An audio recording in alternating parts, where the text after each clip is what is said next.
Shadows stretch where the light won't go. Whispers hum in a voice too low. Fingers trace on a frosted pane. A chill remains, a chill remains. Echoes in the dark, they call your name. The record spins, it's never the same. A creak, a crack, a fading spark. Lost in the echoes, lost in the dark. Next steps fall, but no one wants there. Breath of wind that tangles the air. A clock that ticks but skips its beat. Time retreats, time retreats. Echoes in the dark. They call your name, the record spins. The record spins, it's never the same. A creak, a crack, a fading spark. Lost in the echoes, lost in the echoes.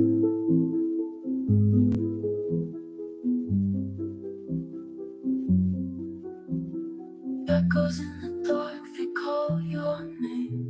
The record spins, it's never the same. A creak, a crack, a fading spark. Lost in the echoes, lost in the dark. Footsteps fall, but no one's there. Breath of wind that tickles the air. A clock that ticks but skips its beat. Time retreats, time retreats. Close your eyes, the veil is thin. Hear the scratch of ghosts begin. Echoes in the dark. They call your name, the record spins. The record spins, it's never the same. A creak, a crack, a fading spark. Lost in the echoes, lost in the echoes.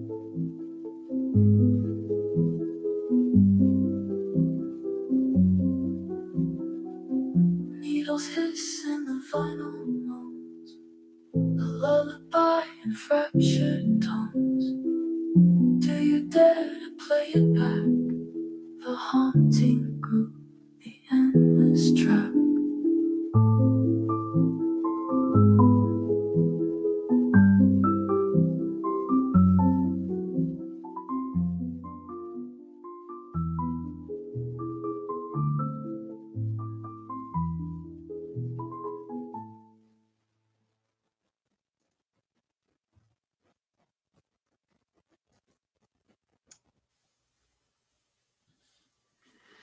Well, hello everybody. Welcome to Vet Nation Unexplained, which is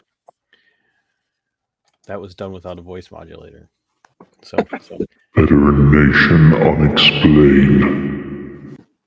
So this is the brainchild of the hairy Hawaiian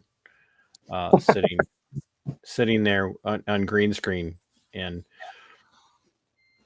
I'm a little nervous, everybody, but today is our first episode. This is the very first episode, but this is the brainchild of Kahanu, and we are thankful that he even suggested it as a kind of a passing. Hey, what if? And so here it is as a reality. So make sure that you are sharing this out and make sure that you tell other vets that you know that Skipper, you got to take my name tag down because it's blocking my face. Right. Maybe. But tell other vets that we are looking for their stories, and this is specific for vets. We do want vets to have a place to tell their stories. Yes, there are hundreds, if not thousands, of channels on YouTube and Rumble that are all about the paranormal, and there are some vet specific that definitely focus on telling supernatural and unexplained stories, but those are almost always just like, oh, hey, so we had this combat situation and something really weird happened during it. And there are some really interesting stories, especially from Iraq, about gin. And for most of you that are watching, when I say gin in this situation, it's not the alcoholic drink that your grandma likes. It's the Middle East. or DGJINN. Yeah, it's a very specific, especially to the Arab and Bedouin cultures, and with the Muslim cultures. They have, believe it or not, they have a very strong belief in supernatural activity in their cultures.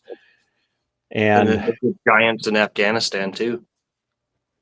well, yeah, that's a very interesting story, and I'm actually going to be reaching out to the guys from the Lore Lodge to see if we can get them to come on and talk about it, because they did a really great breakdown of it. So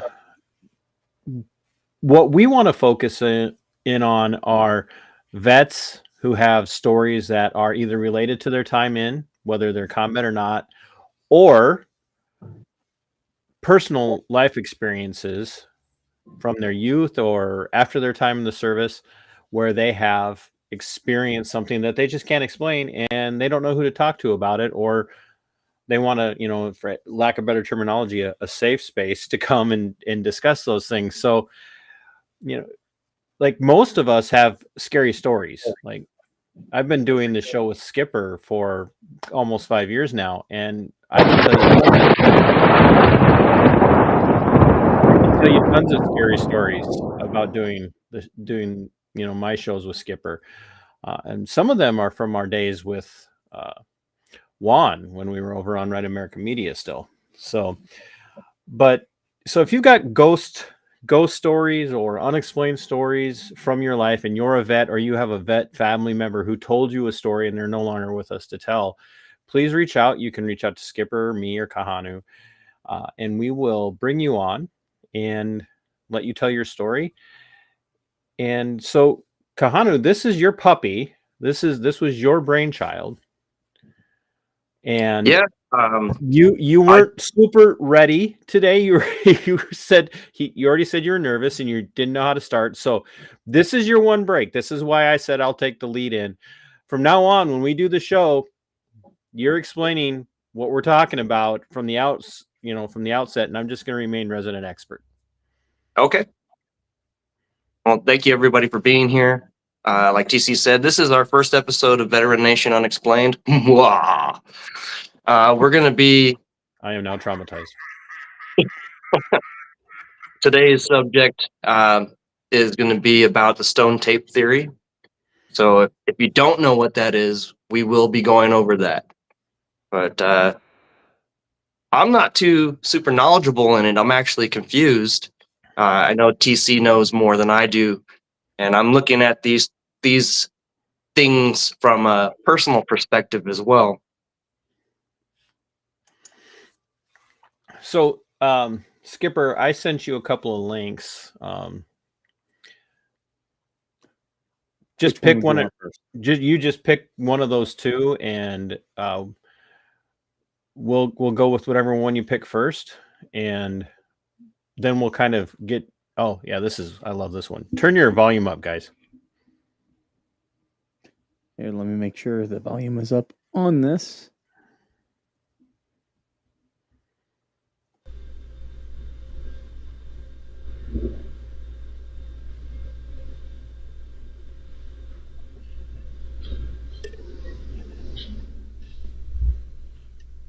Hello?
Interesting. So there's some they put in there. Someone's here, and like Georgie pointed out in chat, sounds like I'm in here. Either way, it's really hard to tell. But this is an example of a disembodied voice, and we hear this especially if you watch any of the paranormal ghost hunting shows on what is it, Travel Channel and Discover. They really love those. Come play with me. I'm right here. Yeah, that's so creepy. Actually, I'm now terrified. But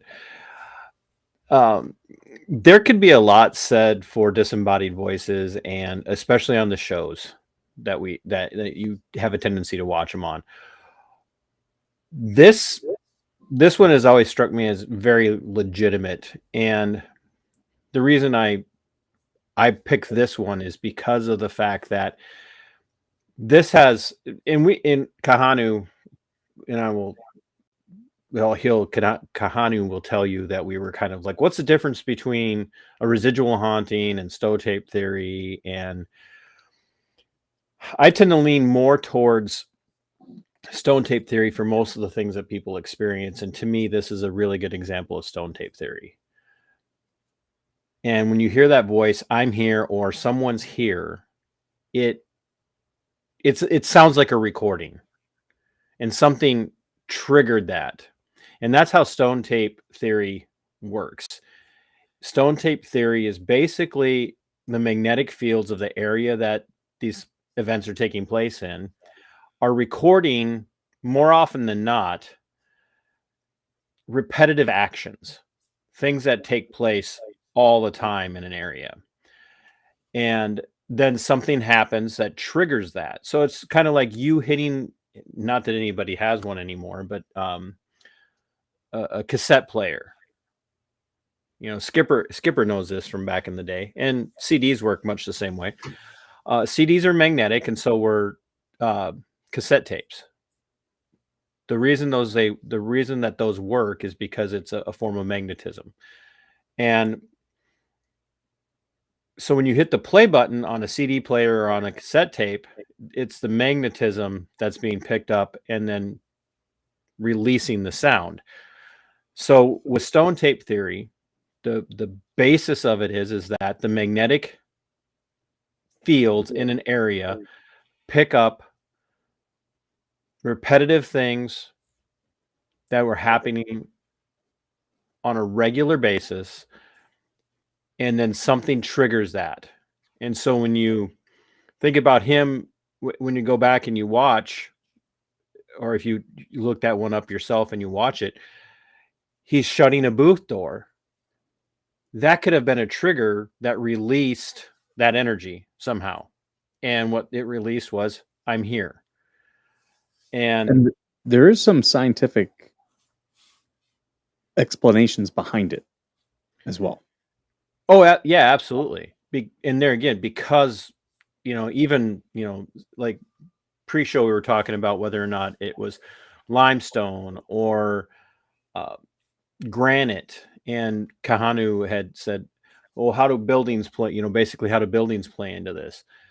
A lot of modern day like computer companies are trying to integrate quartz because it just stores so much information, and much like a CD, it's once you put that information on there once, you can never change it. It's not like other mediums, but because it stores so much, they're actually looking at using that in computers. Right. No, I was only asking because I had, like I was telling you pre-show, that I had that experience. Was pretty much every night that I would see a pair of legs walking down the stairs at the house I grew up in. So, so I was asking about buildings. Is that house I lived in was wood and concrete. So I wasn't sure if it's stone tape or if it's residual. Well, so there's some debate. There are people out there who don't believe, like there are paranormal investigators that just they patently reject stone tape theory, and they always make it's always spiritual. And so I embrace stone tape theory for most things that people think of as hauntings. And admittedly, if you ever have a stone tape experience, it's freaky as hell. It is. So like when I was working at the sheriff's office, for those that don't know, I spent almost 13 years working for the third largest sheriff's office in the state of Minnesota in the detention end of the career field. Part of that career field is constant well-being checks.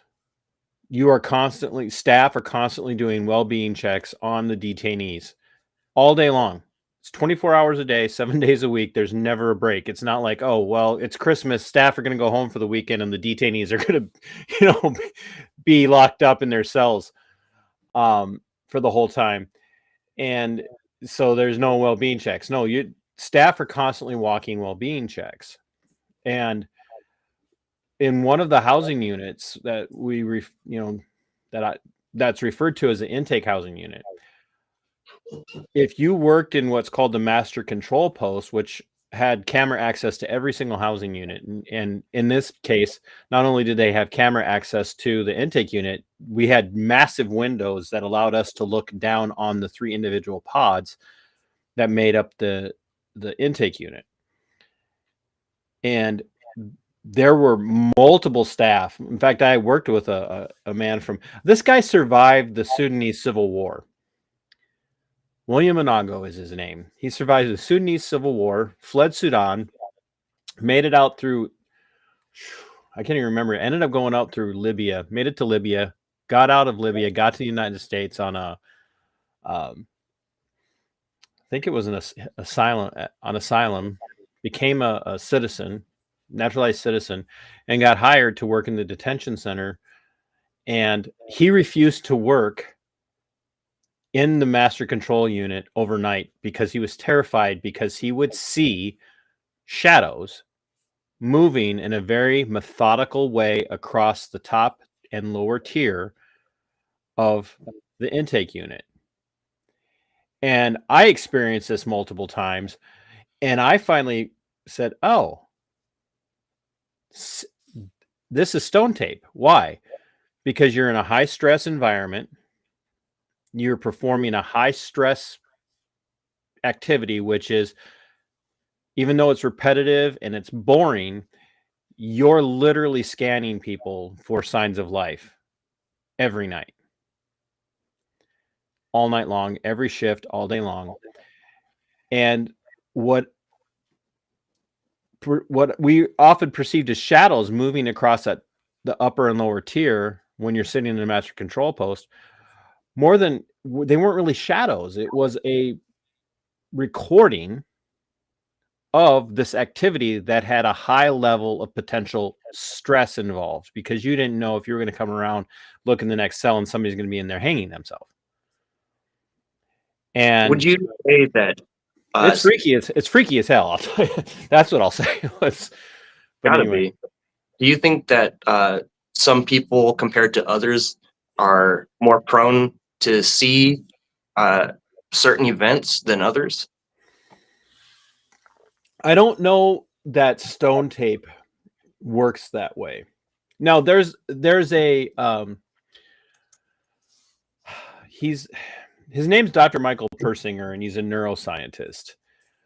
And his theory, in combination with stone tape, is that there are things within the mind, the brain, chemically. He's a neuroscientist, so he's not approaching this from a woo-woo perspective. He's saying that there are things in the brain chemically that will pick up on cues in the environment that will manifest themselves in the brain, causing you to hear or see or both things that aren't necessarily there without you experiencing a hallucination, a psychotic hallucination, because you're picking up on certain things in the environment. And he's coupled this with stone tape theory by saying if there's this magnetic energy that's capturing these repetitive actions or these high trauma situations, let's say a car crash, at on Dead Man's Curve or something, and then somebody goes driving by and they don't know they're on Dead Man's Curve. What did you play now? Just a car crash sound. Yeah, so you go by and you hear a car crash sound, and you look around and there's no car crash. What he's saying is that there's something in the environment that triggers this neuro response and for lack of better terminology, a neurodivergent response in the brain. And you're like, oh, I heard something. You look around and there's nothing there. And you go, oh, I'm just hearing things. Well, you might have been just hearing things, but it could have been a release of the energy that was triggered by your presence in that place in that moment. So that's intense to think about. What would be a trigger? And that brings me to a question again, like items, trigger items. How does that play into the stone tape theory? If it does at all. Skipper did not do coffees with Skipper this morning. You can see it on his. He's like, Skipper's so bored. My favorite. But Nancy Clampett brings up a good thing too. Like, what is it? Gettysburg. That's got to be stone tape, right? Well, I think you're dealing with a place like Gettysburg. You're probably dealing with a combination of things. You're probably dealing with a combination of stone tape and some residual haunting. And so the gunshots that people talk about hearing, like Nancy is with some of these Civil War sites, I would say that's probably far more likely to be stone tape. But the sightings of ghosts at places like Gettysburg and there's some other like Shiloh, that I would say those are probably Nanny Clampett. Nanny, not Nancy. I'm sorry. I would say you're probably dealing with some residual when you're talking about people seeing these ghosts. Oftentimes, so like one of the sites, I think it might have been at Gettysburg, and it may not be, but there is people that report on one of the Civil War battlegrounds. It took place right out in front of a home, and they talk about seeing this woman in white that walks to and from the home to a cemetery, and goes from the house to the cemetery, and it's not even technically a cemetery. It's actually graveyard. There's a difference between cemeteries and graveyards, but she goes from the house to the graveyard and she gets to a particular stone and she disappears. And that doesn't appear to have any triggers. There's no consistency to it. You don't know when it's going to happen. And so that seems far more residual. So that like it's picking up on the emotional energy of people who are there and experiencing. And a lot of times it's people who they're not there for the ghost experience. They're there for the historic experience. And so this apparition appears and people have caught it on video. And to me, that has more of the feel or appearance of residual because of the high energy level of the emotional response and how it's linked to the death of soldiers or loved ones in that situation, where stone tape tends to be things that are very resonant. Like, so here in my region, we have I live in Bluff Country. Skipper always picks on me living in Minnesota and say that we're flat, and I am not in flatland. Like we live. Not that side. The other side is. Yeah, the other side of Minnesota is like pretty flat, but Skipper lives in flat areas too. He just doesn't like to admit it. But the area where I'm at, we have massive bluffs that are hundreds, sometimes they'll be 100 feet high or higher, these limestone cliffs. And there is a place where a alleged haunting takes place, where a wagon and horses went off this cliff at night or in a storm or something, and people are like, I keep hearing this horse and wagon and a crash around this area, and somebody's like, oh yeah, that's that horse and wagon that went off the cliffs in the 1800s. And people are like, Is this like the what? Lady in White, the movie, The Lady in White from the 80s? I can't speak to the lady. By the way, the Lady in White is actually based on people's real life accounts of that situation, by the way. So yeah, it's a movie about this little boy who befriends a ghost, but every night at midnight when the tower goes off, like the ghost goes and relives its actions before it dies. right. So that could be a couple of things. That could be residual, or it could be stone tape, just depending on So it just depends on the amount of stress and trauma in an area, and that energy being absorbed by, let's say, like the natural minerals in the area. Well, it absorbed less by the natural minerals and more about the magnetic lines, the intensity of magnetism in the area. So, like in my region, we have massive amounts of limestone that are also, we had iron mines in the limestone region here. It was referred to as karst limestone, and we had iron mines locally. And people are like, Southeast Minnesota had iron mines. Well, what do we know about iron? Iron's incredibly magnetic. It's just natural magnetism to it. And so it would make sense that repetitive actions or high intensity situations could be recorded and then just be triggered, during an electrical storm. And now residual, those tend to be far more most residuals tend to be actual tangible. And when I say tangible, I don't mean you can touch it, but like tangible actions of what appears to be an apparition, a spirit doing something particular, as opposed to just doing the same action every single time at the same time every night all the time, or every day all the time. Would you be able to, I don't know if this is the right word, but contact them while or if they're there, I guess? Are they intelligent? So with stone tape, people who adhere to stone tape, and there again, I tend to see most things as stone tape. In most cases, when people say, "Oh, I experienced X," I tend to go, "Well, that's probably, if it's something, it's stone tape." You're not going to make contact with something that's being released during stone tape because it's a recording. It'd be like you trying to talk to your CD player and get an answer when from the song or the audio. With a residual haunting, you're probably dealing with something that is high energy.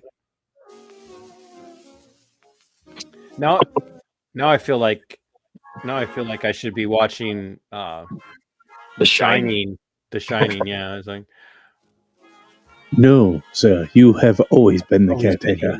Yeah, always been the caretaker.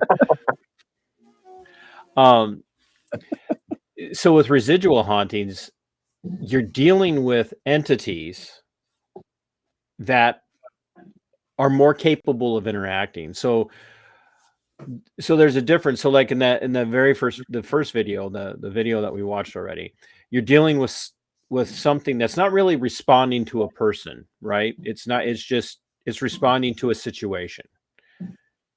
A door shut, or they're locking something up and they're like, I'm here, or someone's here. Go ahead. What if you changed the layout of a specific area? Like, say there was a door previously in one area and now it's been moved over to the center of the hallway. Would this entity continue doing its thing, or would it completely end since there's no door there anymore? Well, with stone tape, it'll probably keep doing the same thing and that's where you'll see people. I just saw somebody in the hallway and they moved right through the door. I'm really curious on this because it feels like I'm getting the answers that I'm looking for, because I've always been curious about these types of things. So with residuals, so I live in a really old house, and I've told this story. I think I shared the link with you. I was on Real Hauntings podcast. Maybe I didn't share this one with you. I live in a very old house, and I've had a couple of experiences in my home that are, to me, more examples of residual hauntings. And in one case, Skipper, can you find a picture of a flapper girl from like literally not somebody made up to look like a flapper girl, but like the original Prohibition flapper girls? My home at one time was a home for unwed mothers.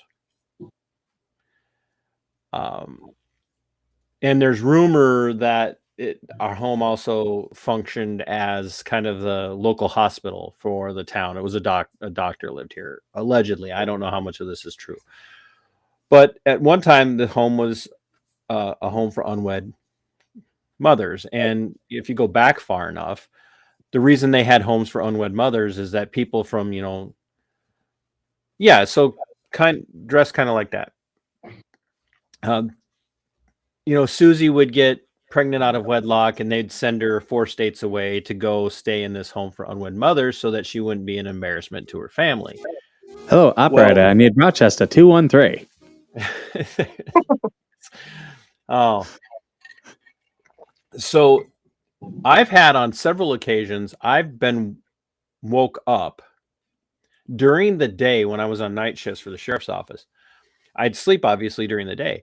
I would be woke up during the day thinking that it was the other half waking me up. Somebody whispering, hey, it's time to get up. It's time to get up. And there'd be a tap like on my shoulder. And I'd wake up thinking I'd overslept and I was going to be late for work. And on a couple of occasions, there was a flapper girl. I don't know how else to describe her, but a flapper girl standing there. Scared the shit out of me. Like, and then another occasion, I had fallen asleep on the couch because everybody in the house had come down with something, and I experienced, and if you're a dad, Skipper, well, Kahanu, you know this too. I experienced what's referred to SSS.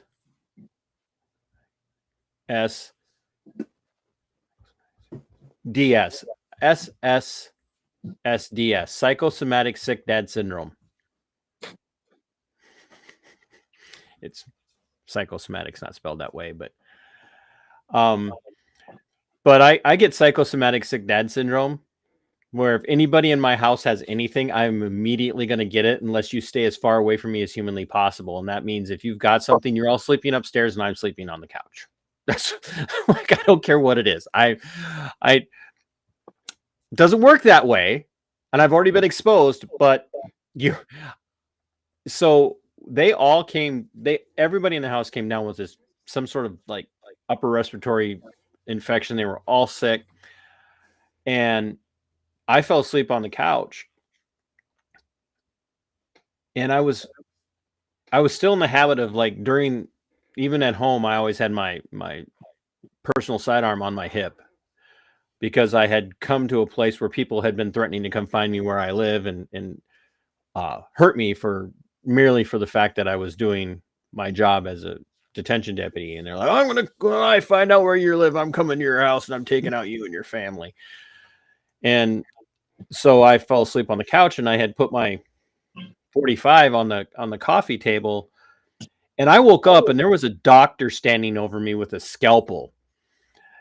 And I'm like, that is I thought I was having a dream at first. Yeah, no, it's freaky. Almost as freaky as looking at you in a Gru costume. And I'm like closing my eyes thinking I was having like in between waking and sleeping. And I looked again and the damn thing was still there. And we're not talking about modern, doctors outfits. I'm like, imagine late 1800s, early 1900s doctor get up A with bone that saw. big old with the disc. cloth, with the cloth mask wrapped around their face and the scalpel. And I started to reach for my sidearm because I thought somebody was in my house. I was going to shoot the son of a bitch. And then just gone. And I tell that story on the Real Hauntings podcast with Noah, and he told me, and I had to leave. I left the house. I walked 5 miles on a trail. I walked almost 5 miles out of town to tell him to type that email to tell him my story, because I did not want to tell that story, talk about it, even type about it in my house. Now I'm sitting in my house telling the story, but he and Joshua Darian, and Josh Darian is look him up on TikTok and Instagram, by the way. He's a great paranormal storyteller. And when I mean storyteller, I mean he's very good at telling about these things. He was like, I do the same thing. I will not do any EVP work in my own home, and I will not tell any of my stories in my own home. So Yeah, I'd be worried about what I'd hear if I did some EVPs in your house. oh yeah, I'm like, somebody's like, you should download one of those EVP apps, and I'm like, I don't believe in the EVP apps having any The power. And dot then that you're in. yeah, right.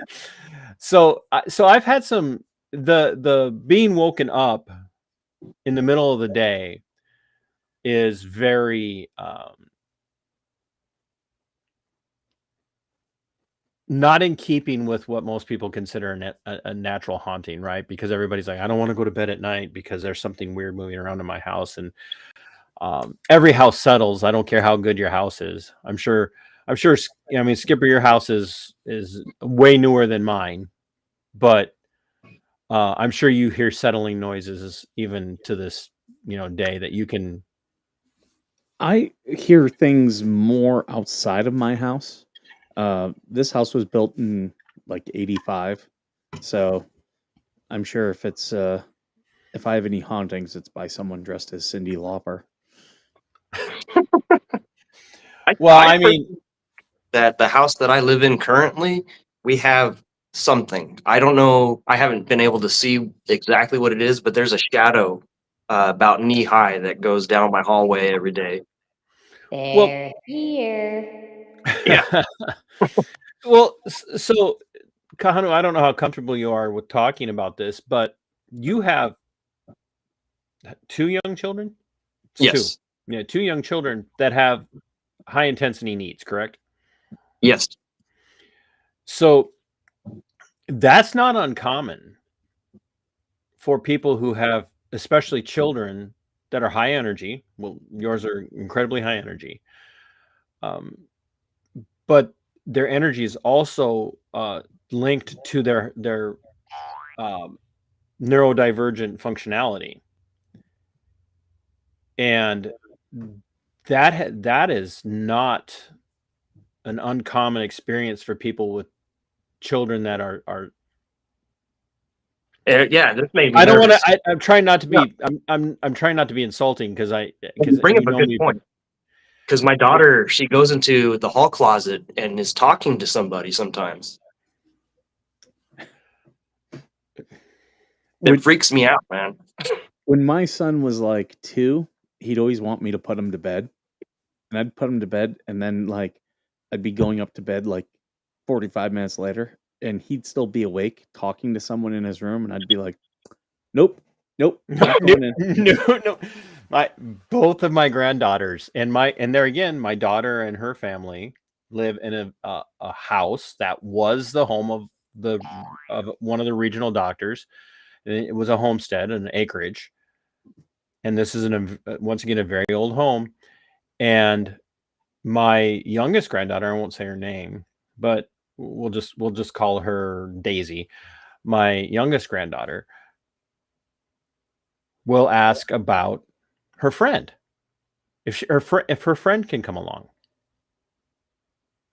Now, everybody chalks that stuff up to kids just having vivid imaginations, but my oldest granddaughter used to sit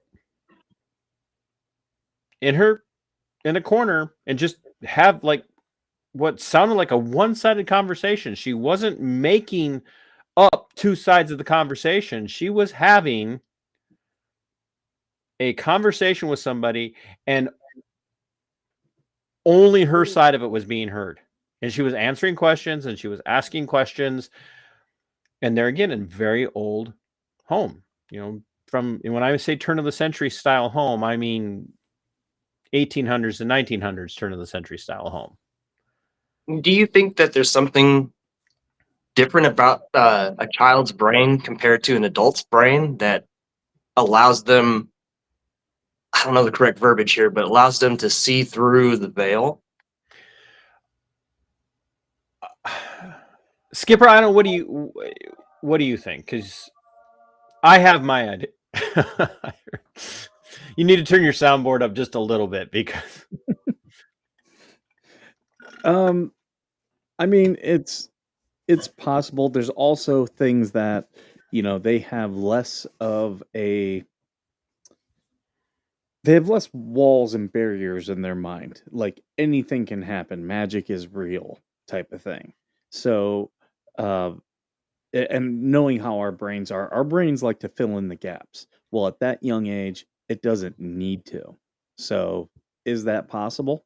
I think it's potentially possible. So I'm with Skipper. I'll flesh my position out on it a little bit more.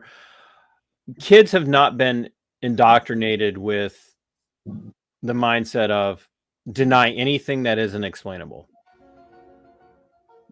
Yeah, I grew up with, like, my parents would tell me ghosts aren't real because I was always seeing things as a child, and my parents were very adamant that that's not real. You're making it up.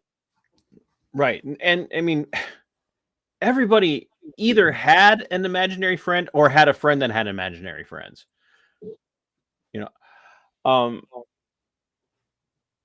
So I would say that kids just aren't inundated with this. Clear your minds. It knows what scares you. It's true. Mine is taxes and filling up my gas tank. But the reality is that these kids just haven't been burdened with denial. And so here's the one. So like I come from my language doesn't always reflect it. And so this isn't political or even fully religious, but I come from a very strong Christian background. My parents became Christians. They were raised Christian, but they became Christian, very Christian. I was like 2 years old. I tell people like I was such a bad kid. My parents had to get saved to deal with me. But I spent a lifetime living with parents who denied the supernatural while believing in the supernatural. I don't know if that makes so like no matter which way you slice it, if you're a devout Christian, you have to admit there's supernatural. Your scriptures teach that there are demons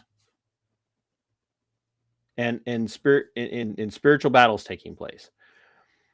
But what Christians tend to do is it's only God and Satan. That's God and Satan, and then like demons were a thing, but they're not a thing anymore, right? Like there's just like, well, that was then, but this is now. Like so, we've got problems, but not those kind. That's not one of them, right?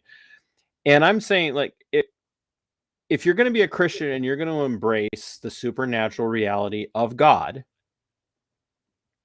then you have to embrace preternaturalism as well.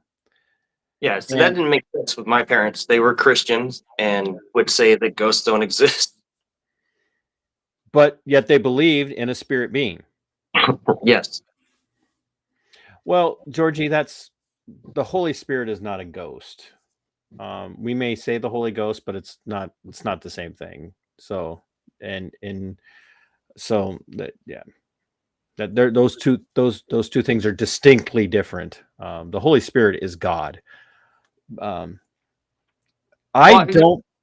don't believe in ghosts the way other people believe in ghosts. Go ahead, Skipper. I'm protected because I send all my extra cash to Joel Olstein. $500 for 5 hours. I pay for the premium prayers. So, but you can. So here's the way that Christians need to start looking at this. Spirits, if you want to believe that ghosts are disembodied spirits of deceased people, and you're a Christian, then you have to go back to your scriptures. And I would say that Christian scripture doesn't allow that kind of haunting, but it does allow for say this carefully, it does allow for familiar behavior. And when I mean familiar, I don't mean, oh, hey, we knew this thing, but summoning a evil spirit like a demon mimicking a loved one. And that's where you start to see maybe some of the residual haunting stuff.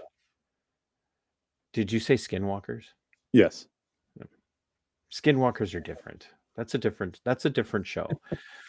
And this is where I draw this line of separation between stone tape theory versus the reality of residual hauntings. Because again, like my other half has had a shadow man experience in our home, in our bedroom. And no, I wasn't the shadow man, and I wasn't pinning her down. That's not what was happening. That was a different night. She had a sleep paralysis shadow man experience, and I observed this. I 100% believe in shadow people. I observed her having this conversation, and the freakiest part of it is I heard the other voice, and that's insane, and it scared the living shit out of me. And I was trying to wake her up, and she was having a conversation. I couldn't tell what they were talking about, but the other voice, it was very, and she was responding to that. And I about fell out of bed. So now, what I don't hold to in Christian thought is that somehow you're inviting that into your life, because that's what a lot of Christians will say. So we had in an apartment that we were living in, just a few blocks from where we are now, we had an experience. We woke up one night. This is way before Kahanu's time, and Skipper's kid's child is not probably old enough to have experienced this. But those of us who are old in the audience, like me, who are over the age of 50 and have kids, you guys remember the baby swings that weren't battery operated. They were operated off of a hand crank, even up into the early 90s. They were operated off of a hand crank, and you turn that hand crank, and that hand crank has a very specific sound. Yep, the clicking, as almost like a Gatling gun, right? I woke up to the sound of that hand crank. I'm thinking, oh, our daughter woke up. rolled over to check on the wife to make sure that she wasn't in bed, because like I'm hearing things. She was in bed and that sound was going on, and then I heard the all too familiar sound, that kind of silence in the middle of the night, and what a baby swing sounds like when it's going. To hear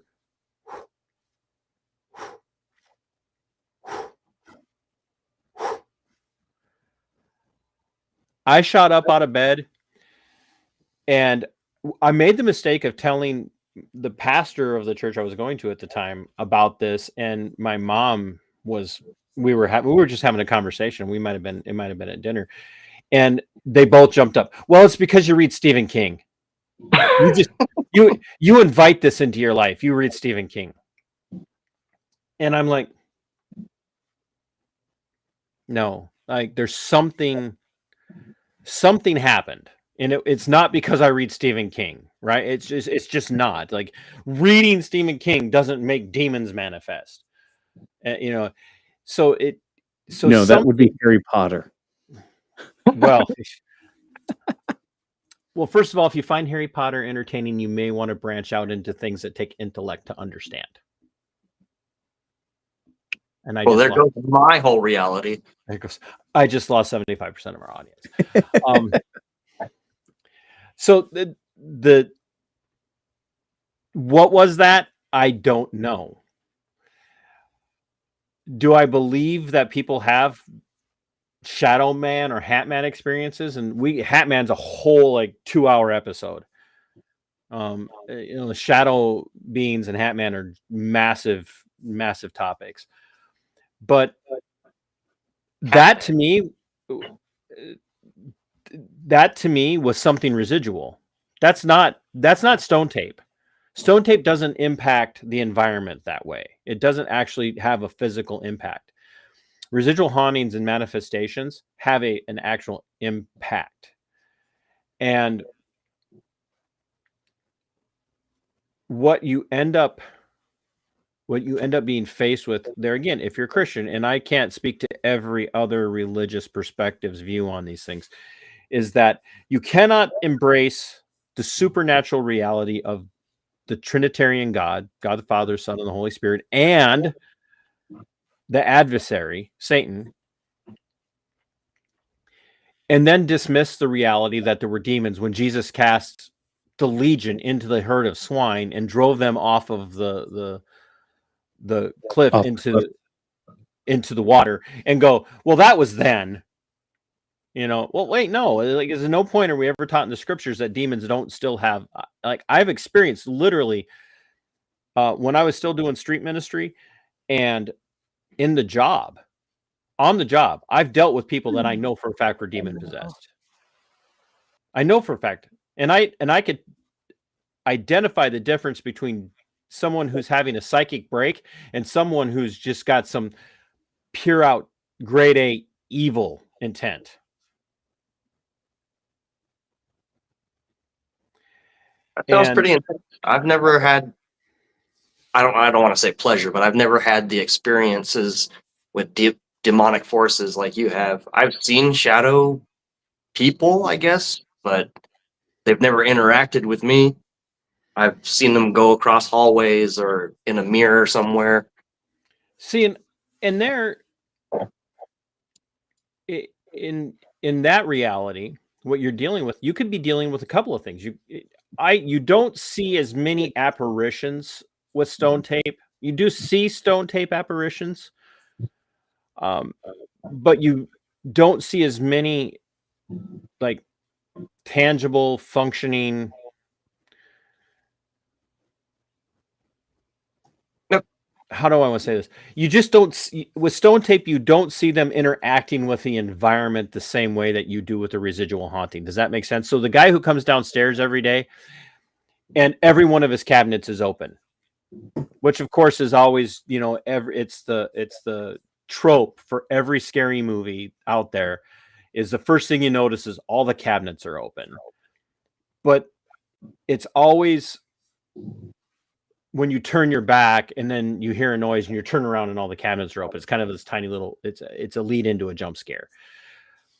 But when you talk to people who are experiencing residual hauntings, they'll come downstairs and the cabinets will be open. They'll close them.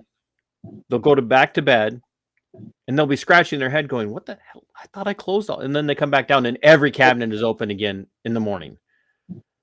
That is some sort of apparition that's actually working in the environment, effectuating a physical response. And what a lot of people don't understand is that takes a lot of energy. That takes a massive amount of energy. And the more often that happens, the more powerful that entity is getting. And it's feeding off of something in the home, even if the person who's experiencing it isn't intent on feeding it. And that's where like poltergeists come into. I was just about to ask that. Would that be a poltergeist? A lot of times it is, and it's almost always tied to Trauma? not even trauma. The vast majority of poltergeist activity, when you talk to people, you start to ask really hard questions, and they'll tell you, oh yeah, we've got a preteen or puberty experiencing teen girl, especially in the house. And so when you brought up the fact that you are currently seeing, a knee-high type image in your home, some sort of apparition, look at the high amount of energy and needs of your two children. Yep. And they have some cognitive functional struggles in communication, which leads to a lot of frustration on their part in being able to communicate to you and your wife the way you would want. And if I'm understanding how your situation breaks down, I mean, obviously I'm not there every day, even though I'm your baby daddy. The how much of that is energy? How much of that, not that they're inviting it, but how much of that is that energy in them that's escaping and causing that? And so as they get older, if that energy increases, if that demand increases, you might start to see more and more activity, like things flying off. About that. I definitely don't want shit flying around the house. It could literally be, something flying off a knickknack flying out across the room and shattering against the wall. So I'm going to bring up Stephen King again.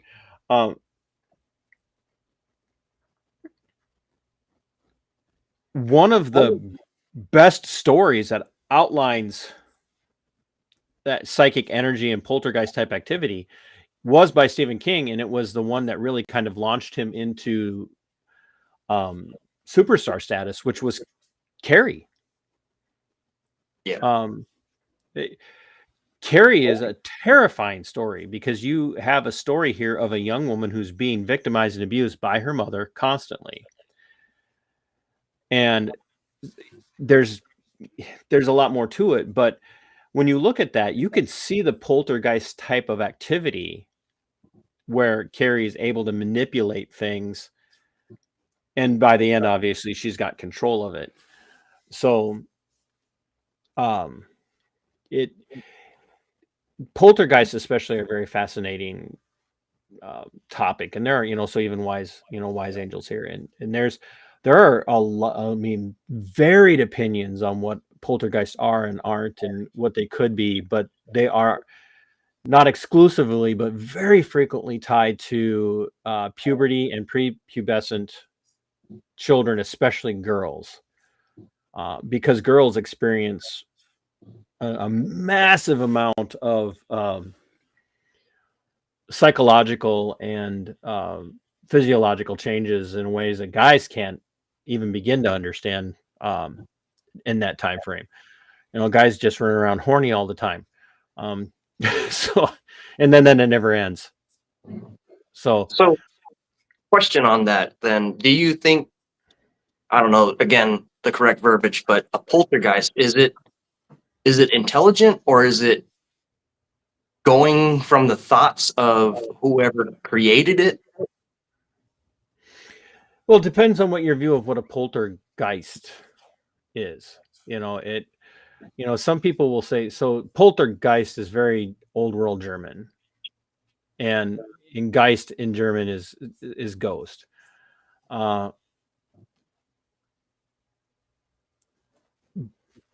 But psychic researchers and paranormal researchers are seeing it a far different way. They're not seeing it. They're not. Go ahead. Is it a psychic power per se that It's a manifesting so how they're seeing it is that it's a psychic power that's unknown to the person who's experiencing it or unleashing it, unbeknownst to them. They don't know that it's happening to them. They don't know, and that's why they'll have an argument with mom or dad, and boys tend to argue with dad more, and girls tend to argue with mom more. And so, daughter will have an argument with mom. She'll go off into her room, and the next thing you know, there's glasses flying off the shelf in the kitchen, and everybody's like, "What the is going on?" What's that from? Is that the energy of the moment that's so why is it saying attracting a spirit, or is that something psychical experience that the girl doesn't know she's causing? And that was one of the original theories of the Amityville story, was that it might have been poltergeist, and then obviously you have the Warrens stepped in and declared that it was demonic. And there are people on both sides of this paranormal and supernatural research area that have their own particular views about Ed and Lorraine Warren, whether they were legitimate or not. But the Warrens, kind of like, no, this is actually dangerous and deadly, obviously, as it turned out. So what you see with poltergeist is very, very rarely does a poltergeist experience result in a manifestation of harm to the family or to the person. Whereas with demonic activity, you're talking about like severe harm and threat to the family and to the individual, clearly. And so in my head, I have a bad understanding of this. Is it possible that a poltergeist or whatever it is could be recorded into the stone tape and then constantly being fed and having to stay there? I've never had a situation arise where I had to think about it that way. I don't know. I suppose. I mean, all of this is theory, right? Right. All of this is theory. No matter how much somebody thinks they know about this stuff, there's just no way of knowing for a fact. Because that's a massive amount of energy to manifest itself to move something, let alone like making sound, banging a door, but to constantly be doing that. I don't know. That's pretty scary to think about. I'm gonna empty the entire magazine on my experiences if we keep it up. So do not get a Ouija board and try to conjure something. No, Harry, no, do not, never, ever advise people, especially people who aren't prepared to deal with it. Do not open your home to a Ouija board. Ever. That is terrible advice. I don't care if you're joking or not. Don't ever advise anybody to do that. That's a subject for another show too, man. It's like, how did that even come about? But anyway, stay on the phone. So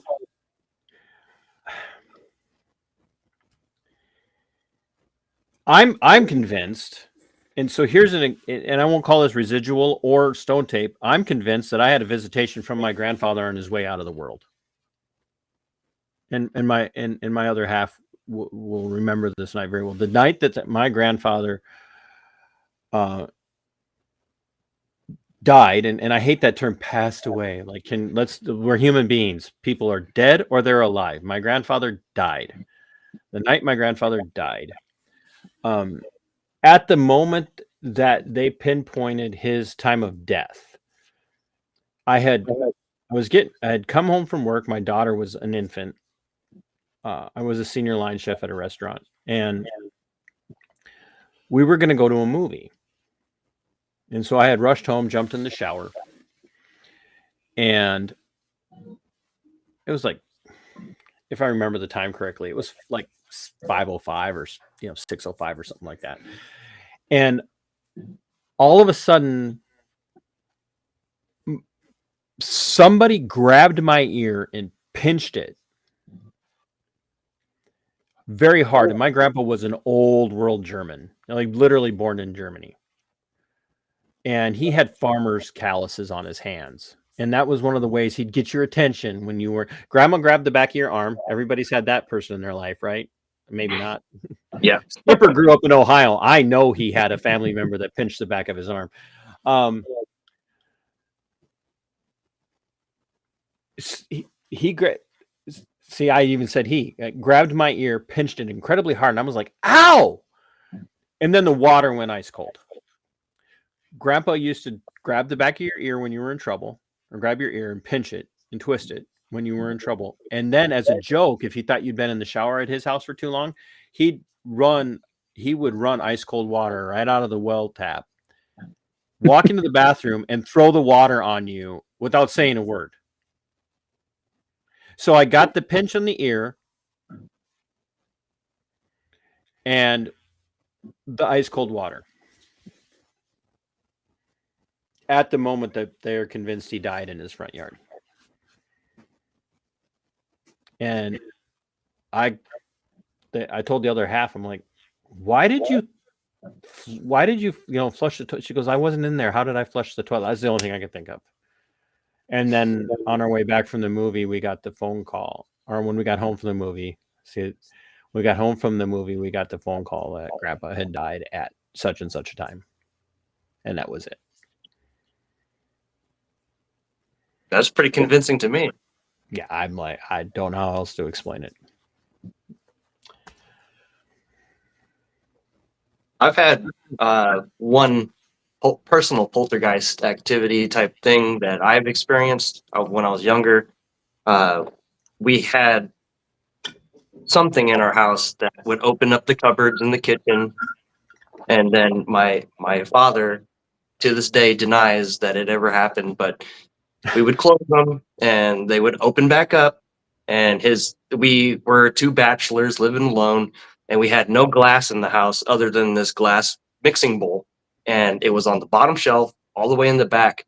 And we're watching the X-Files of all things at this time, and we hear glass breaking, and we both look at each other like, what? We know what that was that broke, but who's going in the kitchen to check? So, of course, big brave Hawaiian warriors are you? Yeah. You go. So I go in there and I look, and sure enough, the glass mixing bowl is broken, and it's just sitting in the back of the shelf. All the cupboards are open again, and yeah, he still denies it ever happened, but I can see it clear as day. And then that would be unsettling. We moved within like 2 weeks. We're out. It's funny. He denies it happens, but hey, we're getting out of here. Yeah. Oh, that's awesome. So we're far afield from Stone Tape, but I think this is a really important conversation, especially going forward with the show, is to really begin to understand that not everything that you experience that you can explain is a ghost, right? Right. So I run into people all the time. I saw an orb. I'm like, no, you didn't. You saw a bug in light. No, I caught it on video. Yeah, that's not an orb. Like, that's not what that is. Hey, Sasquatch. but it followed me. I'm like, well, it was a dust particle, and it just happened to catch, ambient light just right.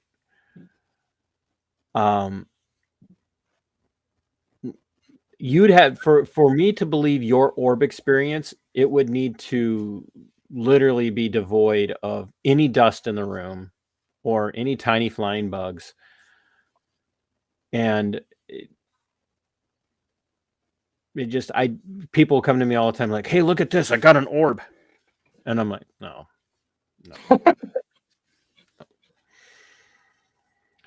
So, what? Where should we move on from this for the next show? Well, at this rate, there probably won't be another show because Georgie's threatening to pinch me for talking too much. So Sasquatch is real. So, Skipper and I, we got to plan that trip to go to Joshua Tree. you're gonna go hunt? Are you gonna go hunt the cactus man? Yucca Man. We're gonna go hunt him, Or and we're gonna go Yucca Man, yeah. the Yeah, Yucca Yucca Man Man is- and Sassy the Sasquatch. Well, you won't find a Sasquatch in Joshua Tree. It's too hot. There are sightings of Yucca Man. Different subspecies. Yeah, but we do get bear that sometimes wander from Big Bear Mountain, San Gregorio Mountain, wander into the desert. That does happen. So, we'll see. I definitely want to go into UFOs for a future show. I'm pretty sure that there's you a want lot to go of people. into the UFOs, or you want to go into the topic? Because Well, I'm I not going wanna into probe any them. UFOs with you. No. I'm gonna probe them so good. That's a big one for And- the area that I live. There's a lot of UFO watchers, but we're also next to a military base. So a lot of discussions of that in my area. And I want to get into this this asteroid meteor A1 or A3 Atlas, which has entered into our solar system from another solar system, and there's a lot of discussion about it. It's supposed to be bigger than Lamuamua. Okay, I believe can you it's- speak English, please? Sorry, Earth Killer. Yeah, I believe it's like 13 miles across, and it's gonna come close to Mars's orbit. But there are people who are out there saying that it's giving off a radio frequency, and yeah, Some people think it's artificial. Well, at this point, if anybody in the government's talking about it being real, it's a false flag, and it's probably Iran that's doing it. I have not seen the government talking about any radio frequencies, but I have seen people on TikTok and whatnot talking about that it's emitting radio frequencies. So that brings into a good subject. Have you ever heard of the Black Knight satellite? Oh yes, I've gone down that rabbit hole, and we can go through that. Or Planet X. Yeah, Planet X, and then there's supposed to be 2 other exoplanets that can support life, but we'd be dead way before we make it. Yeah, it's like waiting for us to get a show started on time. Wah. Well, what about the 11/11 phenomenon? I'm not too knowledgeable on it. I briefly know a little bit. So people could say what they want, but I have an 11/11 phenomenon. I started experiencing 11/11, and it's obviously 11/11 is only modern in the sense of the advent of actual digital clocks. Because no one ever, could see 11/11 on a clock, the way they were for many years, where you actually had to learn how to tell time. But I used to have an 11/11 experience clocks. I was working at a grocery store, and people's bills would come up to 11:11. It was just constantly in my life, all the way up until when my dad was killed. And my dad was killed in 2005 in a work accident, and we got the coroner's report from the coroner, from the pathologist, and they went through and they were inventorying everything that was on his person when they got his body at the morgue, and he had exactly $11.11 in change in his pocket. And since then, I haven't experienced 11:11 once. Not once. I'm not saying I've never looked at a clock and not seen 11:11 on the clock, but I have not had it happen at, just like wake up at 11:11 and see it on my phone, or, get told that somebody's address is 1111 11th Street or anything like that. I don't know how to explain it. It just vanished from my life as a phenomenon. Just gone. What's RH? RH. What? Georgie said, let's talk RH. I don't know what RH is. Okay. I don't know. So, does anybody in the chat have any suggestions for future shows? I'm going to try to put together a Halloween special. I'm going to try to talk to Preston Castle about getting in for a hunt. Let's see what comes about that. Skipper, play that last one. Oh. Stand by.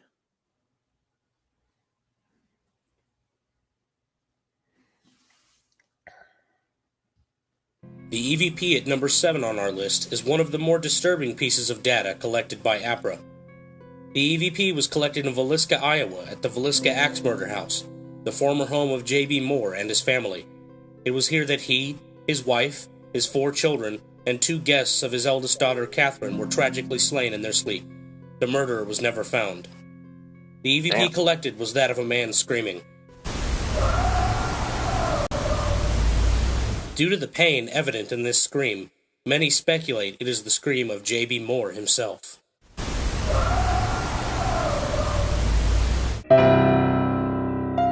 www.apraparanormal.com.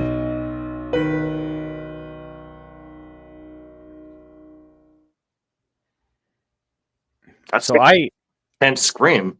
Yeah, I grew up 15 miles from that place. I've been to that house, took my daughter there for her 21st birthday because she was fascinated by the story. I've been into that house, and I'm telling you, there is stuff in that house. It is.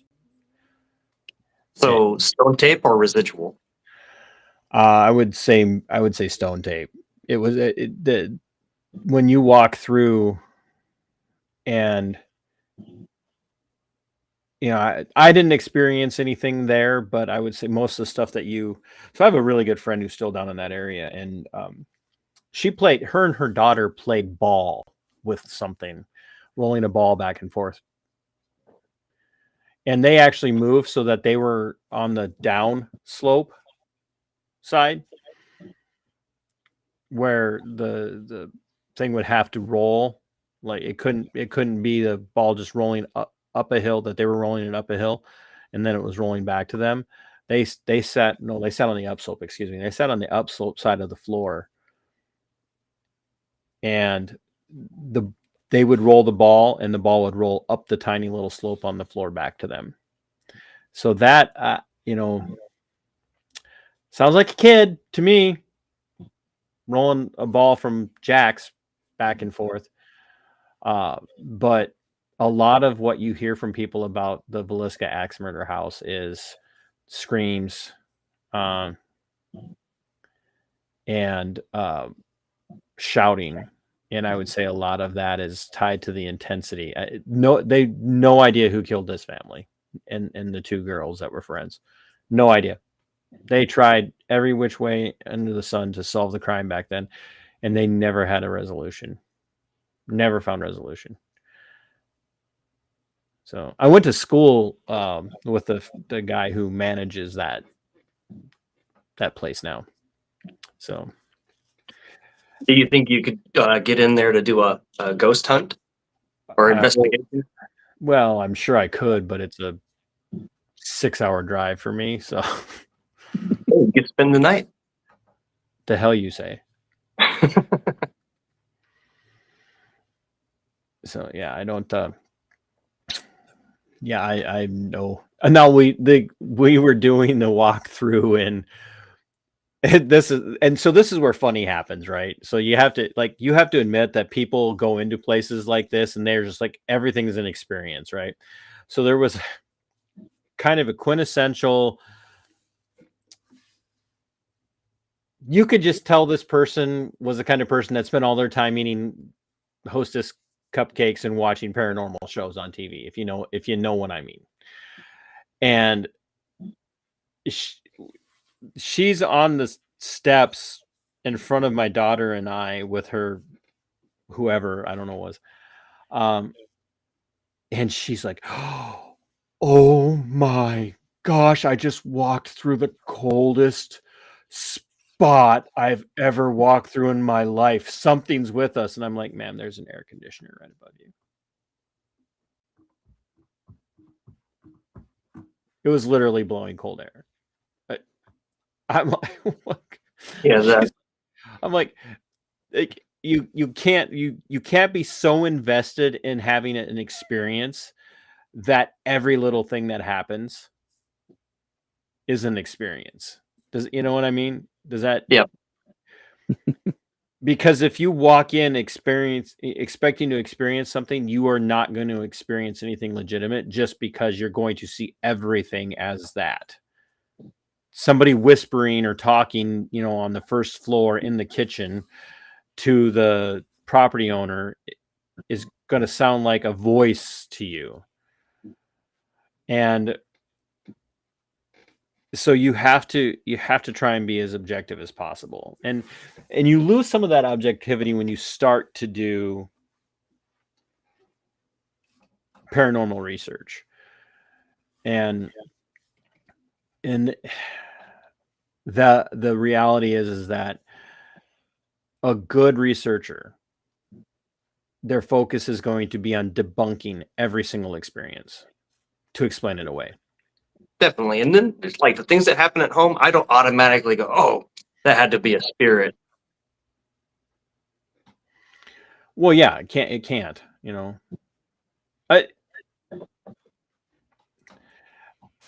something's going on in our house. And even the other half is like at the point now where she's like, what? Because we're getting voices and sounds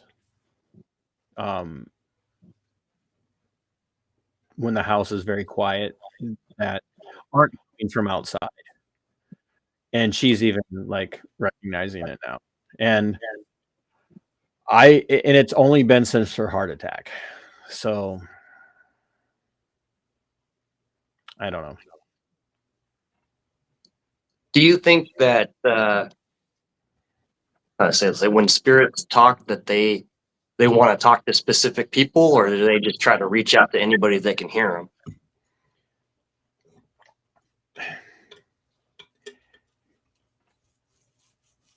them? Again, I would say, I think I'd be very, very careful in attributing something that's intending to reach a very specific person on a repeated basis as a spirit in the sense of a past loved one.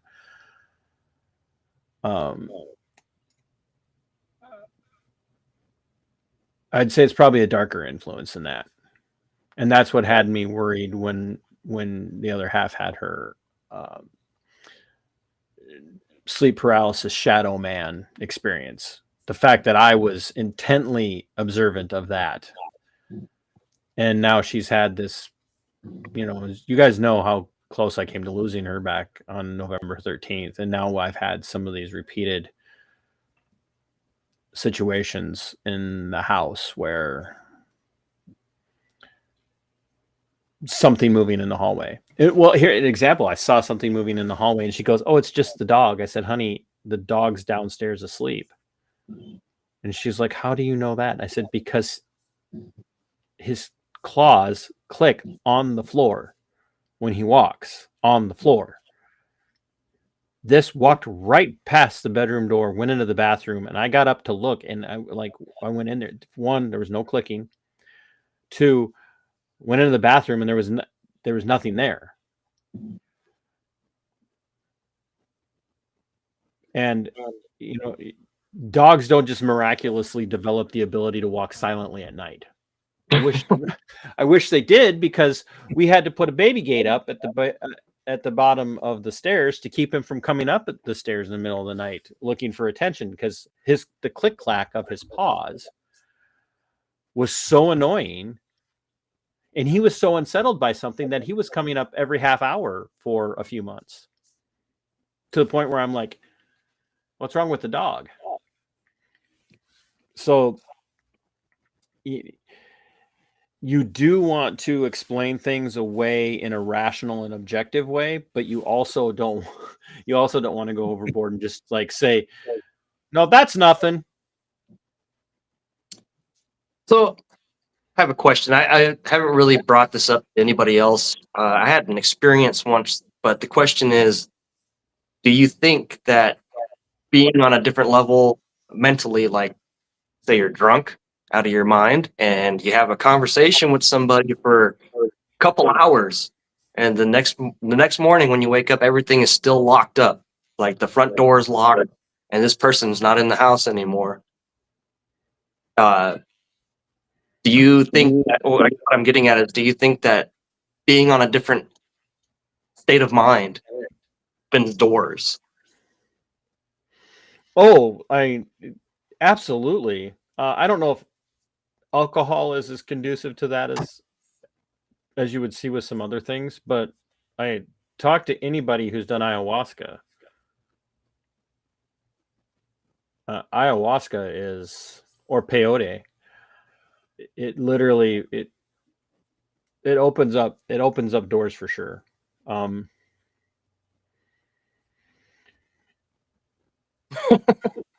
Sasquatch. I see Sasquatch's comments, but I also don't, and this is just me, I'm not speaking for anybody else, but I've talked to a lot of other people that have done research and whatnot. You do not want to ever get in the position where you're comfortably embracing every supernatural, and I prefer preternatural as opposed to supernatural. You don't want to embrace every preternatural, supernatural experience that you think you're having with somebody, one of your loved ones being trapped here trying to communicate with you. You're putting yourself in a very dangerous position when you do that. I've always had a problem when people don't respect my boundaries, and I did have someone who kept trying to sneak a dream catcher into my house, even though I did not want a dream catcher anywhere in my house. Well, especially if you're not native, Right. You know, for one, I'm not one of those people that gets all really bent up about cultural appropriation, because I come from a long line of Vikings. So, you know, people don't mind culturally appropriating my people, but oh, speaking of noises that scared me, Charlie, come here. Come here. You guys want to meet Charlie? Just a second. Is it a ghost? Hi, Charlie. Come to Grandpa for me. Come for coffee. Yeah. Come meet. Come. Yeah, and, I had a 2.5, 3 hour conversation with something that wasn't even there the next morning. This was a couple years ago. But Say hi, Charlie. hey, Charlie. This is my youngest grandchild. Hi, he says. Can you wait? Can you say hi? Yeah, there you go. Hi. Look at you. You're on TV. What is that? Is that freaky, Grandma? Did you come home with Grandma to make coffee?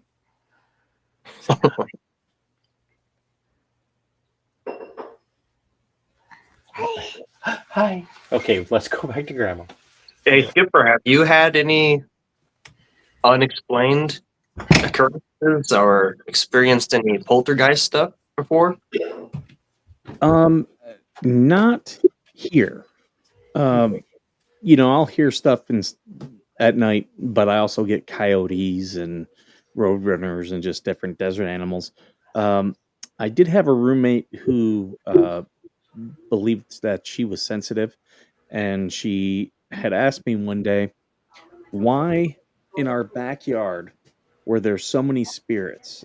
She said there's spirits of children, uh, and there was a swing set, and she goes, they're attracted by the swing set. She goes, I get that, but there's all these others that are out there, and the land that was right behind our property actually belonged to the park, Joshua Tree National Park. And I said, well, I can tell you, like 30 people every year die in the park. And she goes, okay, that could explain it because they're angry. They're not happy. And so, I mean, I couldn't see it or anything, but she was convinced of that. And then the only thing that I could have ever experienced myself was when I was at Quantico and I was a corporal or a lance corporal, I had to take care of many cemeteries. There's like 28 cemeteries aboard Quantico and old family plots and stuff. So I would go out there with a lawnmower and a weed whacker and just, make it all look nice. And there was one that was the oldest one. In fact, we do know that Stonewall Jackson, his leg obviously was hit by a cannon, but they believe it was buried somewhere aboard Quantico. And this was in one of the older cemeteries. And a local older man who was a historian, he said, "Yeah, we think it was buried here. We just can't, prove it." But that plot of land was very early settlers, and we believe there was even Native Americans who had been buried there. And I went in; it was deep in the woods. I went in there, cleaned it up, and everything. And on my way back, I was putting all the equipment back into the van that I had, and I was grabbing the last few things, which was gas can, and I was shoved with what felt like two hands from behind, and I was out there completely by myself, and that's the only thing I've ever experienced. That's intense. That's enough for me right there. I was not new. I thought this was one of Skipper's long build-ups to one of his really bad dad jokes. It was like okay, you're And done. I Get the found hell out. Stonewall Jackson's leg, It was like you're done, just get out of here. But I was notorious for that job because I had a master gunnery sergeant who was like, "Look, you go get the vehicle in the morning," and he's like, "You don't come back here until after 1500." He goes, "I do not want to see you." So that left me a lot of time to kill. I could get all those like do all my stuff within like a week or two. So I eventually started like taking my fishing pole and fishing at the various spots on that base and stuff like that just to kill time. But I would take my time on those jobs, and I think that was what it was. It was like you took your time, get the hell out. It was probably some just old, like the residual spirit of some dead gunny. And then you heard, "Get out of here, devil dog." And then you're like, "Oh, you want to fight, huh?" Like that movie with Michael J. Fox that he can see the dead people, and was it R&D Emery's out there in the field? Get out of here, you worthless bigot! Is that the one where he's like the investigator and Yeah, he's a paranormal investigator, but he can see the ghosts. The Frighteners, I think it is. yeah, the Yeah, frighteners? and when he goes into the cemetery, they all start waking up because they want to talk to him. But Arlie Ermey's ghost is trying to make them all rest. Get back in your graves! Yeah, I I'm looking forward to other vets reaching out and saying, "Hey, I'd love to tell my story." And especially if they're looking for like everyday normal scientific in the sense of what could this have been? Explanation as opposed to just wanting to be affirmed. Um I've asked multiple people like what could this have been besides, this bad experience, whether like the 11/11 phenomenon experience that I had. Was it just was it just a coincidence? Because, you know, correlation and causation aren't, always linked to one another. And And it, what could have the experience, with the grabbing in my ear in the cold water have been, the moment my grandpa died. And so that's what I think especially with the purpose of this show, talking to other vets, is one, it's a safe place to tell your story. Two, can we walk through these things and say what's actually happening here?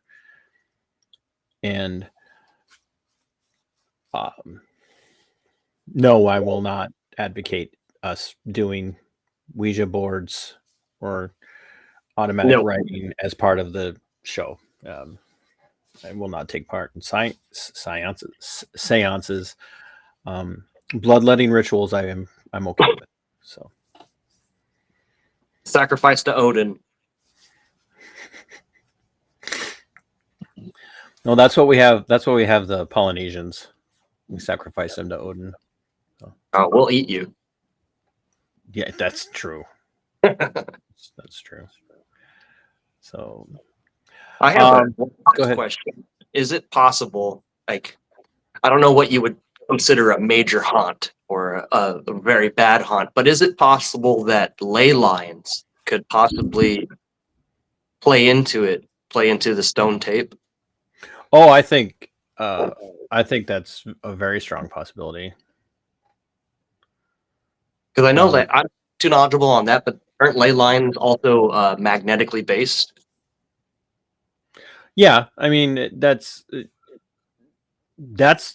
how they, people believe early navigation happened. Was there was just this natural flow of, you know, adapting to feel is really what it was. Ley lines and the magnetic sphere, or not spheres, but the magnetic lines. They believe that's how a lot of, early navigation happened. It wasn't just by stars, because a lot of the seafaring peoples would travel even, in cloudy skies, and were still able to get to where they were going without any problem. So there's something innately, there's something built into humanity, and animals in particular, that are able to follow paths, unseen paths. And I think we're crazy if we try to dismiss that as being, oh, they fly to those exact same spots all the time, no problem, clear skies, cloudy skies, and never miss a beat if you in getting where they're going. If we cannot at least begin to approach it from the perspective of, there is something natural about the apparent preternatural ability of human beings to travel and animals to travel, and then turn around and dismiss and say that that can't have any other impact on us at all. Does that make sense? So it's like, migratory tribes, migratory animals, they're following something. So that there has to be something there when it comes, especially to stone tape theory and ley lines. There just has to be. And That we could probably get deeper into ley lines for sure on a different episode. But I agree with you that, again, animals, especially with the ley lines, they don't fly around with a compass. You know, they're like, "Oh, north is this way or south is this way. Let's head this way, guys." Your buddy Caucasian Sasquatch says that he has a odd direction sense and can get home from anywhere, even super drunk. So that may not be navigation sense. That might be self-preservation.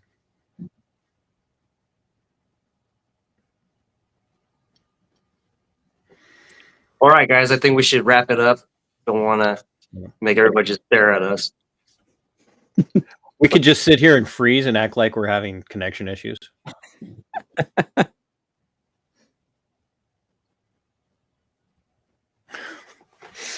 Oh. So you gonna have any video coming out for our unexplained stuff coming up there, AVA? I know you went to the VA on Friday. No, nothing actually happened. I was actually everybody left me alone. That's Nobody came chasing me down the hallway. that's supernatural in and of itself. Yeah, it is. That was unexplained.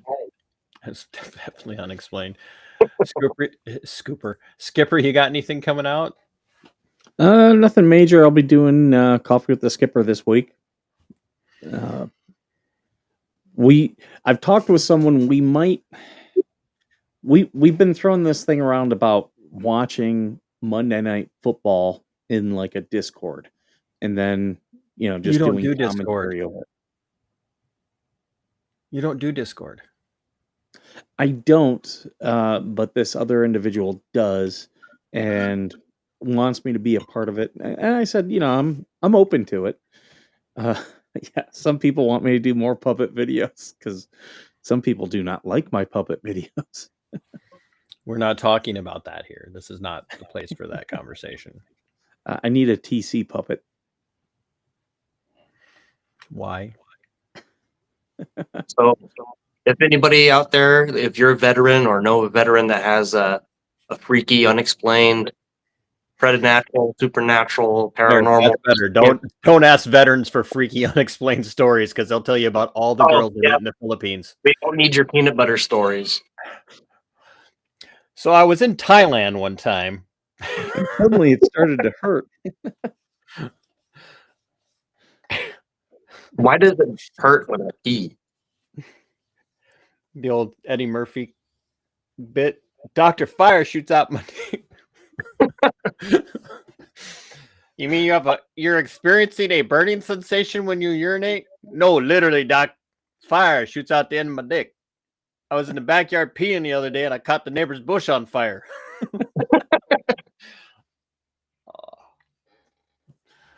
But no, I'm looking forward to it. So, audience, feel free if there's a topic that you would like to see us talk about, or if there are videos that you would like to see us talk about, send them to Skipper or AVA in particular on this one, so that we can look at them.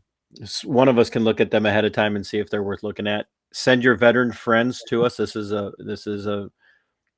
for vets. It's a safe place. It's a safe place for vets to talk about these things and not be made fun of much. So I may use the soundboard. So yeah, I'm enjoying it, and thanks to Skipper and Georgie for putting together the 3-minute opening so that we had less time to worry about swearing. Yeah, it's a pretty creepy song. Little creepy, but sets the tone. Yeah, we'll keep working on it though. Yeah, we'll give you guys a heads up. Probably going to be at least an every other week. At least, so we have time to talk about topics and get there and find interesting videos. So I think it went very well today, and it felt like a train wreck, but that's okay. Now I feel a lot more comfortable now. Good, because this is your puppy. That's the only reason why I did the opening, like I said I would, because you were like, I don't want to do it. I'm scared. Big pansy. Thank you, everybody, for being here. At least you're willing to go to the VA. I haven't gotten up the balls to do it yet, so. Don't worry, I got enough horror stories for you. In keeping with the theme of the show. Okay. Thank you, everyone. Wait, did you say horror stories? Horror stories. That's right. Horror stories. All right. Well, everybody, thanks for tuning in to Unexplained. I don't Skipper. How many people have we had watching today? 20. We've had close to 30 people like the whole time. It was pretty Awesome. steady. People were coming in, going, on different platforms. Not bad, guys. Everybody, tune in tomorrow for finally another episode of TC and Friends Monday Night Musings. Very, very interesting story. So a little over an hour, so it's one of my shorter ones. So, but you guys will enjoy it. All right. I got to get back to my screaming children. Yeah, before a shadow creature appears again. Yeah, And on, we're gonna and have on to. that, You and I are gonna have to talk about that offline. and on that note, get us out of here, Skipper. All right. Thank you, everyone.